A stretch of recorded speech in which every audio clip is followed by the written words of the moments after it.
मेरा नाम शालिनी है। मैं 15 साल की थी जब मेरी सौतेली माँ ने मेरी शादी अपनी भाभी के मरने के बाद अपने भाई के साथ करवा दी थी।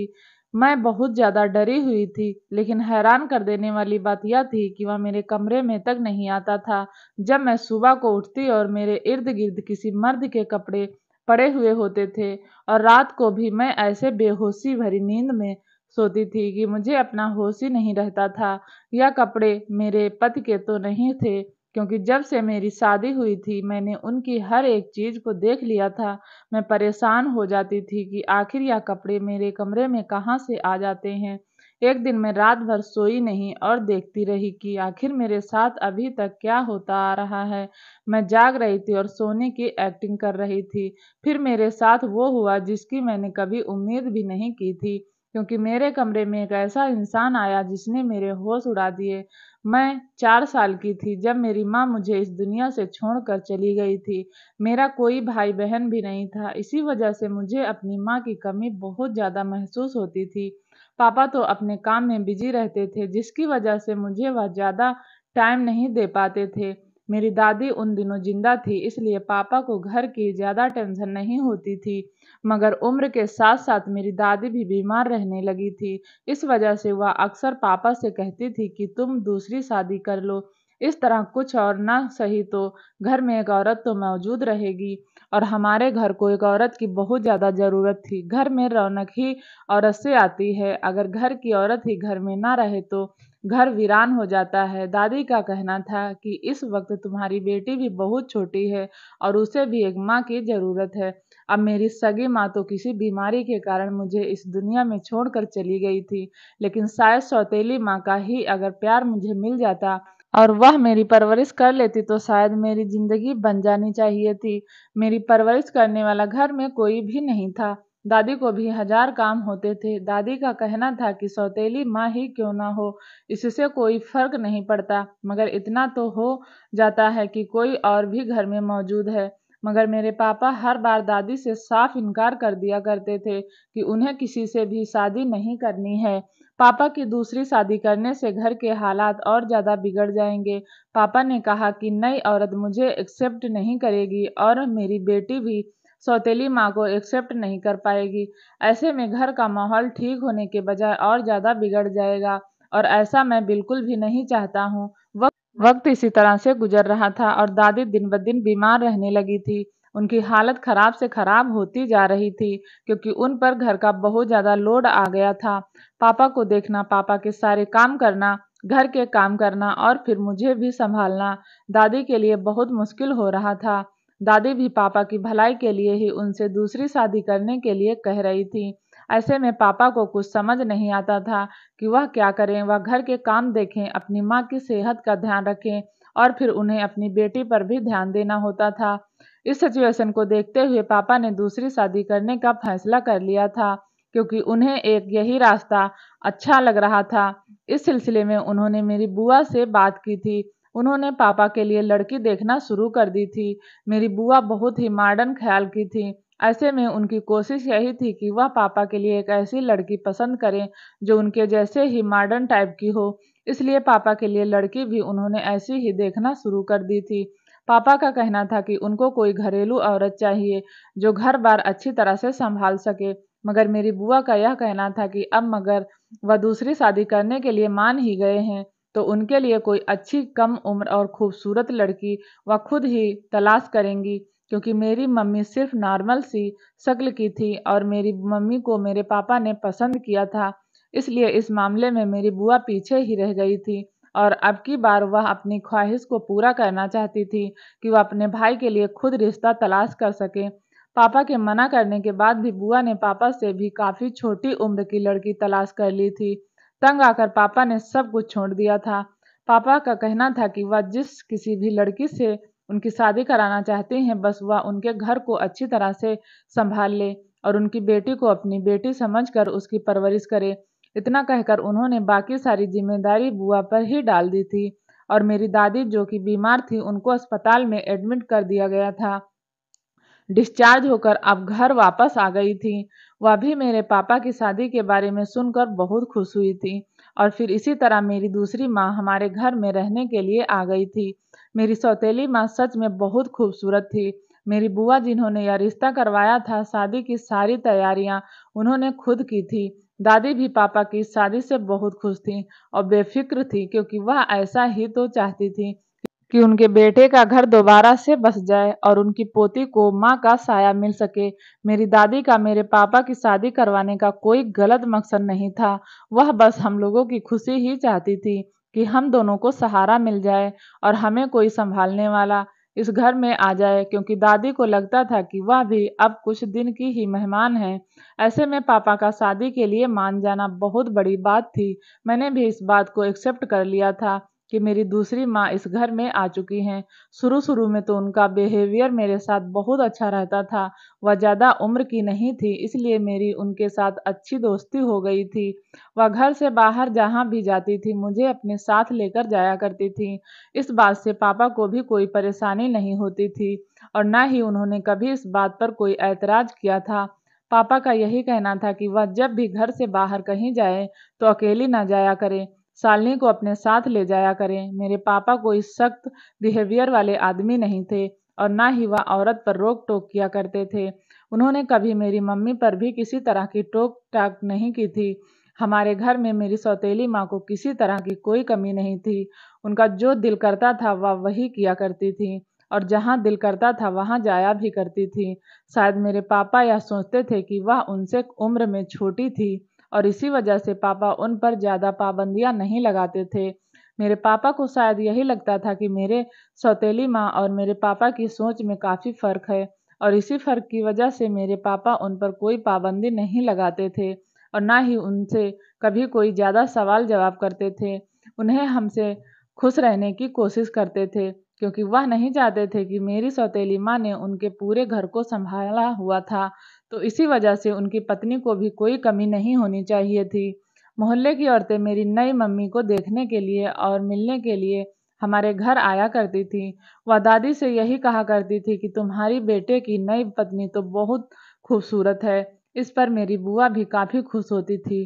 उनका कहना था कि यह मेरी पसंद है, इसलिए तो खूबसूरत है। मेरी बुआ हमेशा से ही ऐसी थी, उनको अपनी तारीफ करवाने का बहुत शौक था और इस बार भी वह पापा की शादी करवा कर बहुत खुश हो रही थी, क्योंकि उनकी खूबसूरत भाभी को देखकर लोग उनकी ही तारीफ तो कर रहे थे। मेरी सौतेली माँ का बिहेवियर मेरे और मेरी दादी के साथ शुरू शुरू में तो काफ़ी अच्छा रहा था। फिर मैं 13 साल की हो गई थी। दिन इसी तरह से गुजर गए थे और धीरे धीरे मेरी सौतेली माँ का बिहेवियर हमारे साथ बदलता जा रहा था। वह जब भी अपने मायके अपने भाई से मिलने जाया करती थी तो मुझे अपने साथ ले जाया करती थी। इस बात पर पापा ने कभी कोई ऐतराज नहीं किया था। उन्होंने मुझसे कहा था कि सौतेली ही सही, मगर वह तुम्हारी नानी का घर है, वहाँ पर जाने में कोई हर्ज नहीं था। लेकिन वहाँ पर मेरी सौतेली माँ के भाई के अलावा कोई भी तो नहीं होता था। उनका भाई भी बड़ा अजीब था। बर्दाश्त नहीं करोगी तो फिर मैं उसे कहाँ भेजूं? जिस पर मेरी सौतेली माँ ने पापा को एडवाइस दी थी कि तुम शालिनी की शादी करवा दो। उस वक्त मेरी माँ 15 साल की थी।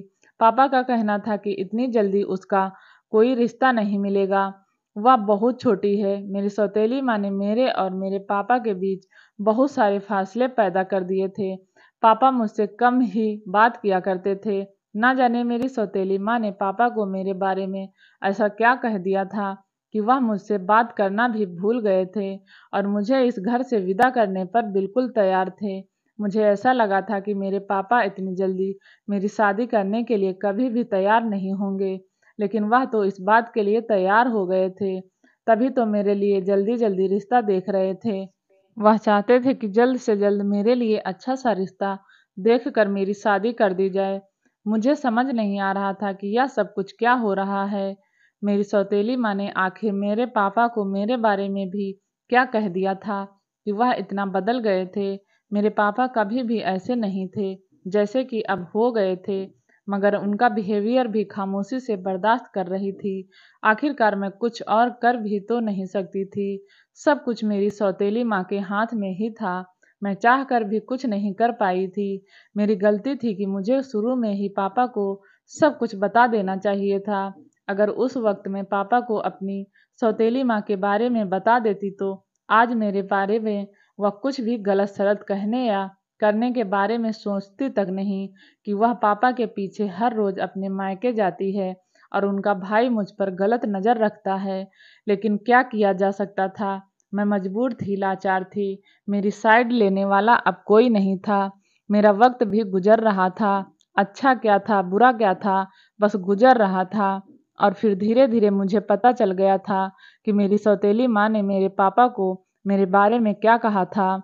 उन्होंने मेरे पापा से कहा था कि मेरा मोहल्ले में किसी लड़के के साथ अफेयर चल रहा है और मेरी सौतेली माँ ने मुझ पर यह इल्ज़ाम लगा दिया था कि पापा के घर से जाते ही मैं घर से बाहर निकल जाती हूँ और उनके लाख मना करने के बावजूद भी उनकी किसी बात को नहीं मानती। मेरी सौतेली माँ ने अपनी सच्चाई को साबित करने के लिए एक दिन मुझे धोखे में रख दिया था। मेरे साथ एक बहुत बड़ा नाटक किया था। उन्होंने एक दिन पापा को काम से जल्दी घर आने के लिए कह दिया था क्योंकि मेरे पापा उनकी इस बात पर यकीन नहीं कर पा रहे थे कि उनकी बेटी का किसी के साथ अफेयर चल रहा है। क्योंकि पापा मुझ पर बहुत भरोसा करते थे। उन्हें पता था कि उनकी बेटी ऐसा कभी कुछ नहीं कर सकती। पापा को इस बात का यकीन दिलाने के लिए उन्होंने मुझे बेवकूफ़ बनाया था और दोपहर के टाइम पर मुझे पड़ोस वाले घर में थोड़ी देर के लिए भेज दिया था। मैं जाने के लिए इनकार भी कर रही थी, मगर उन्होंने मुझसे कहा था कि पड़ोस वाली आंटी तुम्हें बहुत ज़्यादा याद करती हैं। उन्हें लगता है कि मैं तुम्हारी सौतेली माँ हूँ, इसलिए तुम्हें घर से बाहर नहीं निकलने देती। लेकिन मैंने तो तुम्हें हमेशा सगी माँ की तरह प्यार किया है। तुम आज उनके घर चली जाओ और थोड़ी बहुत देर बैठकर ही वहाँ से आना। और उन्होंने कहा था कि मैंने तुम्हारे पापा को यह बात बता दी है और तुम्हारे पापा से पड़ोस में आने जाने की परमिशन भी ले ली है। तुम बेफिक्र से जा सकती हो और अगर फिर भी तुम्हारे पापा ने तुम्हें कुछ कहा तो मैं खुद उन्हें संभाल लूँगी।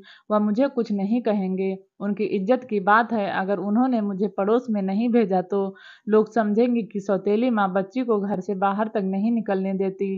मैंने उनकी बात का यकीन कर लिया था और यही मेरी सबसे बड़ी गलती थी जिसकी मैंने बहुत बड़ी सज़ा काटी थी। मुझे उन्हें साफ मना कर देना चाहिए था, मगर मैंने ऐसा नहीं किया था। इतना सब कुछ होने के बाद भी मैं उनकी बातों में आ गई थी और उनके कहने पर पड़ोस में चली गई थी। उस दिन मेरे घर से निकलने पर मेरी ज़िंदगी बदल गई थी। वह मुझे पापा को यकीन दिलाने के लिए घर से भेजना चाहती थी और उन्होंने ऐसा ही किया था। वह अपने प्लान में कामयाब हो गई थी क्योंकि जब पापा घर आए थे, मैं उस वक्त घर पर मौजूद नहीं थी, मगर यह बात पापा से छुपी हुई थी कि मैं पड़ोस वाले घर में ही हूँ और उन्होंने ही मुझे वहाँ पर भेजा था। मगर यह बात पापा से छुपी हुई थी और वह इस बात से बिल्कुल अनजान थे। पापा जब घर आए तो उन्होंने साफ-साफ देखा था कि उनकी बेटी घर में मौजूद नहीं है। पापा जो पहले से ही माँ की बात पर बिल्कुल भरोसा नहीं कर रहे थे, अब अपनी आँखों से देखकर इस बात को मानने लगे थे कि मैं गलती कर रही हूँ। लेकिन उन्होंने मुझसे इस बारे में एक बार भी नहीं पूछा था कि यह बात सच है या फिर गलत। वह मेरी सौतेली माँ की बात पर आंखें बंद करके यकीन कर लिया करते थे। अब तो उनको मेरी सौतेली माँ की सारी बातें सच लगने लगी थी। वह सारी बातें जो मेरी सौतेली माँ मेरे पापा को मेरे बारे में बताया करती थी। पहले तो पापा इस पर यकीन नहीं करते थे, मगर अब उनको उनकी हर बात पर यकीन आने लगा था। इन सब बातों की सबसे बड़ी वजह यही सबूत था कि उन्होंने खुद मुझे घर में मौजूद नहीं पाया था, मगर उन्होंने पूरा सच जानने की कोशिश भी नहीं की थी और ना ही शायद उनको ऐसा करने की कोई ज़रूरत महसूस हुई थी। उन्होंने मेरी सौतेली माँ से कह दिया था कि वह कोई भी रिश्ता देख ले पर मेरी जल्द से जल्द शादी हो जानी चाहिए। वह मेरी कहीं पर भी शादी कर दे, पापा को इस बात से कोई ऐतराज़ नहीं होगा। यही सब तो मेरी सौतेली माँ चाहती भी थी। आज मुझे भी वह दिन अच्छी तरह से याद है। जब मैं घर वापस आई थी तो मेरे पापा ने मुझ पर बहुत गुस्सा किया था और मुझे उनके गुस्से की वजह मालूम भी नहीं थी। मुझे यही लग रहा था कि वह मेरे घर से बाहर जाने पर गुस्सा कर रहे थे, जबकि मैं इस बात से अनजान थी कि मेरी सौतेली माँ ने उनको ना जाने मेरे बारे में क्या-क्या बता दिया था, जिसकी वजह से पापा मुझ पर इतना ज़्यादा गुस्सा कर रहे थे। पापा ने उनको फ़ौरन ही मेरा रिश्ता देखने के लिए कहा था, जबकि मेरे सौतेली माँ ने कोई भी रिश्ता देखे बिना ही उनसे कह दिया था कि उनको मेरे लिए कोई अच्छा रिश्ता नहीं मिल रहा है, क्योंकि सारे मोहल्ले वाले उनकी बेटी की हरकतों को अच्छी तरह से जानते हैं। इसलिए कोई भी अपने घर में उनकी बेटी का रिश्ता करने के लिए तैयार नहीं है। जबकि ये सारी बातें बिल्कुल झूठ थी। असल में वह मेरा रिश्ता अपनी मर्जी से ही करवाना चाहती थी, इसलिए उन्होंने यह सारा नाटक किया था। वह मेरी शादी अपने भाई के साथ करवाना चाहती थी, जिसकी पहली पत्नी मर चुकी थी। उन्होंने पहले भी पापा से इस बारे में बात की थी, मगर पापा ने तब साफ-साफ इनकार कर दिया था। लेकिन इस बार पापा ने इनकार नहीं किया था, वह तो खुशी-खुशी इस रिश्ते के लिए मान गए थे। माँ का भाई मुझसे काफ़ी बड़ा था और वह मुझे बिल्कुल भी पसंद नहीं था। मैं उससे शादी नहीं करना चाहती थी, मगर इस घर में मेरी मर्जी किसी के लिए कोई मायने नहीं रखती थी। इसीलिए मैं खामोश रही और मेरी शादी मेरी सौतेली माँ के भाई के साथ हो गई थी। उस वक़्त मैं काफ़ी डरी हुई थी, क्योंकि मेरी सौतेली माँ का भाई देखने में बिल्कुल भी अच्छा नहीं था। उसकी हरकतें भी बिल्कुल गुंडों जैसी थी। मेरी उम्र 15 साल की थी, मैं भी बहुत छोटी थी। मुझे ना तो ठीक तरह से घर सँभालना आता था और ना ही मुझे शादी करने का कोई शौक था। अभी तो मेरी खेल-कूद की उम्र थी। मुझे नए घर और नए लोगों से डर लगता था और फिर जिस तरह का बिहेवियर मेरी सौतेली माँ ने मेरे साथ किया हुआ था, मेरे पापा को भी उन्होंने मेरे खिलाफ कर दिया था। ऐसे में मुझे डर लगने लगा था, क्योंकि वो इंसान कोई और नहीं बल्कि मेरी सौतेली माँ का अपना छोटा भाई था। वो भी मेरी सौतेली माँ के कहने पर ही चलता था। मुझे बहुत डर लगने लगा था। मेरे बस में अगर कुछ होता तो मैं कभी भी यह शादी नहीं करती। अगर दादी आज ज़िंदा होती तो वह भी मेरी शादी कभी इस इंसान के साथ नहीं होने देती। उस दिन मुझे अपनी माँ और दादी बहुत याद आई थी। मैं बहुत मजबूर हो गई थी। मेरे पास कोई दूसरा रास्ता भी तो नहीं था। मैं पापा से भी कुछ नहीं कह सकती थी, क्योंकि मुझे पता था कि वह मेरी बात पर कभी यकीन नहीं करेंगे। मैंने चुपचाप हाँ कर दी थी और फिर यह शादी कर ली थी, इस भरोसे से कि शायद मेरी ज़िंदगी में कुछ अच्छा बदलाव आ सके। उम्मीद तो मुझे बिल्कुल भी नहीं थी कि जिस घर में मैं जा रही थी, उस घर में मेरी सौतेली माँ का काफ़ी आना-जाना था और कहीं न कहीं मुझे इस बात का भी यकीन था कि यहाँ पर मेरी शादी करवाने में मेरी सौतेली माँ का ही कोई फ़ायदा होगा। तब तो वह ऐसा कर रही थी। मैं हर वक़्त रोती रहती थी। मेरा पति मेरे कमरे में बिल्कुल नहीं आया करता था, लेकिन मुझे फिर भी उससे डर लगता था। मैं उसके सामने नहीं आती थी। सारा दिन खुद को कमरे में बंद करके रखती थी। मैं उसके घर से निकलने के बाद ही अपने कमरे से बाहर आया करती थी और उसके घर आने से पहले ही सारे काम से फ्री हो जाती थी। घर की सारी ज़िम्मेदारी मैं अच्छी तरह से निभा रही थी। ऐसा नहीं था कि मैं घर का कोई काम नहीं कर रही थी। अपने पति के घर से निकलने के बाद ही मैं कमरे से बाहर निकलती और साफ-सफाई करती और खाना भी बना लिया करती थी। फिर वापस आने अपने कमरे में आ जाती थी। अपने हिस्से का खाना मैं अपने लिए कमरे में ही लेकर आ जाती थी, जबकि मेरा पति खुद ही अपने हाथ से खाना निकाल कर खा लिया करता था। मुझे तो उसके बारे में कुछ पता ही नहीं होता था कि उसने कब खाना खाया और कुछ दिन तो सब कुछ ठीक था, मगर फिर ऐसा होने लगा था कि जैसे ही मैं सुबह उठती तो मेरा पूरा शरीर दर्द करने लगता था।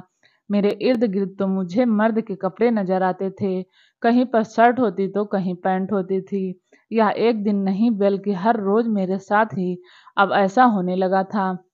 रात को खाना खाने के बाद जब मैं बिस्तर पर सोने के लिए लेट जाती तो मुझे अपना होश ही नहीं रहता था और ना ही रात बीच में मेरी आँख खुलती थी। मैं इस बारे में किसी को कुछ बता भी नहीं सकती थी। अब मुझे डर लगने लगा था और मुझे यह भी यकीन था कि यह कपड़े मेरे पति के नहीं हैं, क्योंकि उसके जाने के बाद जो उसके मैले कपड़े होते थे, उनको मैं ही तो हाथ से धोकर सूखने के बाद तह बनाकर अलमारी में खुद ही रखती थी। इसलिए मुझे अपने पति के कपड़ों के बारे में अच्छी तरह से पता चल गया था।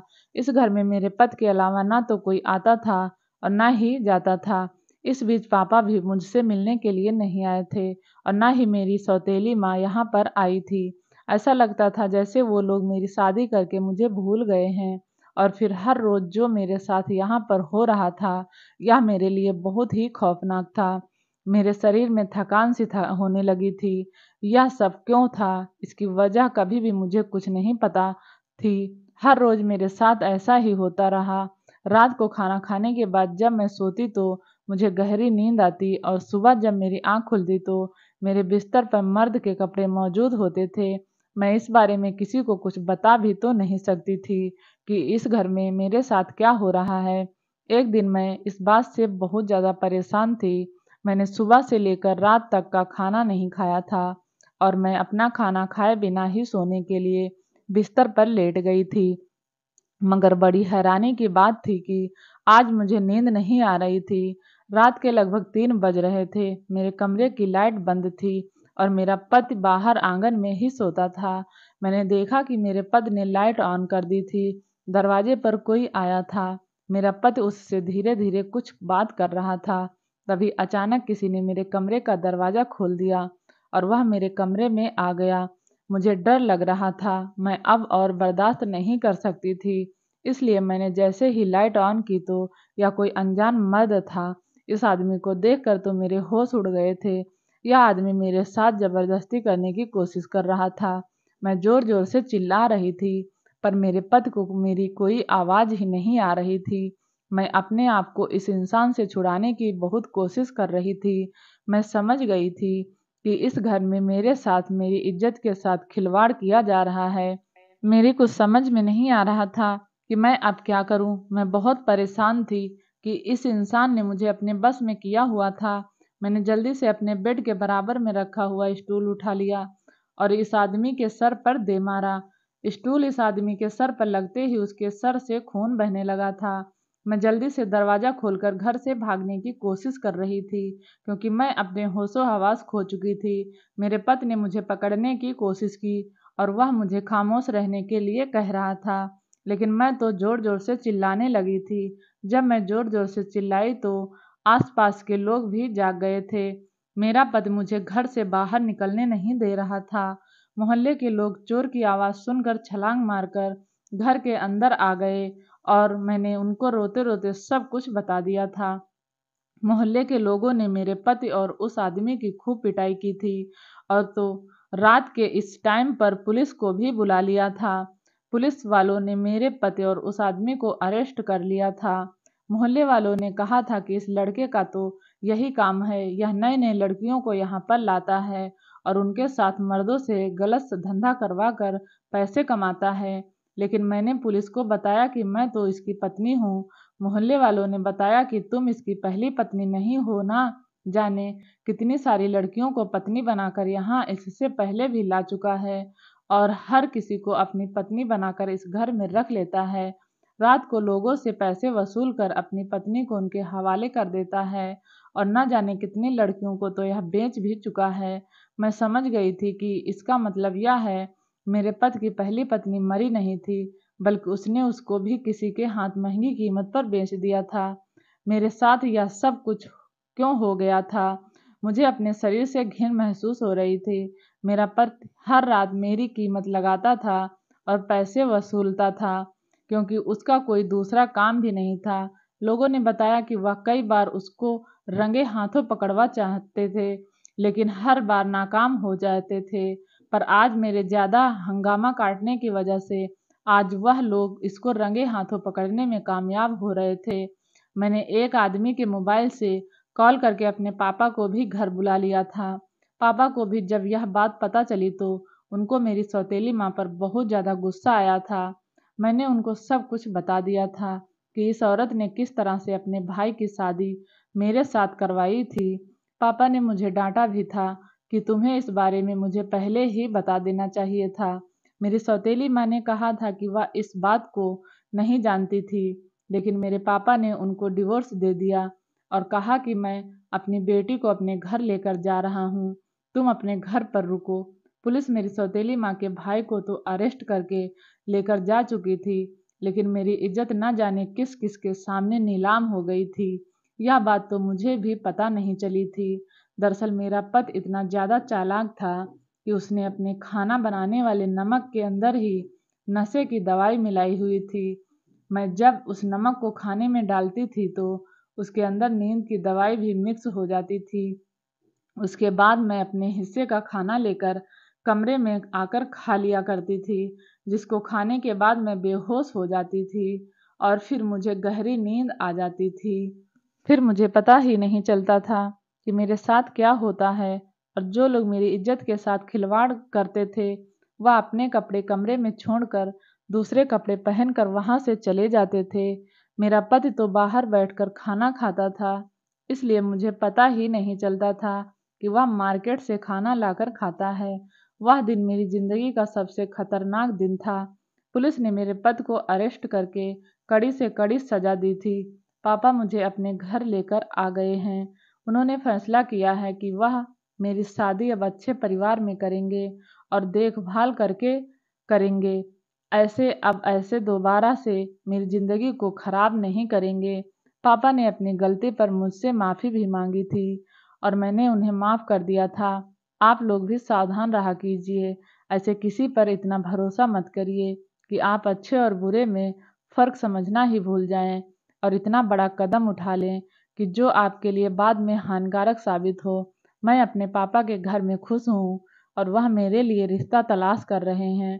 यहाँ पर मेरी ज़िंदगी अच्छी गुजर रही है और पुराने हादसों को मैं भूलने की कोशिश कर रही हूँ। दोस्तों, उम्मीद करती हूँ ये कहानी आपको अच्छी लगी हो तो प्लीज़ चैनल को ज़रूर सब्सक्राइब करें। कहानी सुनने के लिए आपका बहुत बहुत धन्यवाद।